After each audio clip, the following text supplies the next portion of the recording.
Hi எல்லாருக்கும் வணக்கம். Welcome to சமையல்சி சேனல். இன்றைக்கி மட்டன் கிரேவி எப்படி செய்யலான்னு பார்க்கலாமா? வாங்க.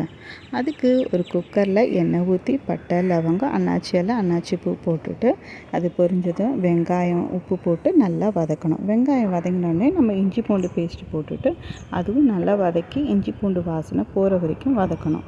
அதுக்கப்புறம் மஞ்சள் தூள், கரம் மசாலா, அப்புறம் குழம்பு மிளகாய் தூள் போட்டு நல்லா வதக்கணும். அது நல்லா வதக்கிட்ட அப்புறமேட்டு நம்ம தக்காளி ஆட் பண்ணிடலாம். தக்காளி நல்லா மசிகிற அளவுக்கு நல்லா வதக்கிட்டு நம்ம மட்டன் ஆட் பண்ணிடலாம். மட்டன் ஆட் பண்ணிவிட்டு நம்ம கொஞ்சமாக தண்ணி ஊற்றிட்டு அது நல்லா கொதிக்கிற டைமில் நம்ம சைடில் தேங்காய் அரைச்சிடலாம்.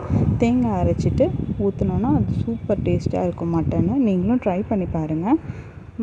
தேங்காய் அரைச்சி ஊற்றிட்டு நம்ம குக்கரை மூடி வச்சுட்டு 7-8 விசில் வச்சு எடுத்தோன்னா நமக்கு டேஸ்ட்டான மட்டன் கிரேவி ரெடி ஆகிடுச்சு. நீங்களும் ட்ரை பண்ணி பாருங்கள்.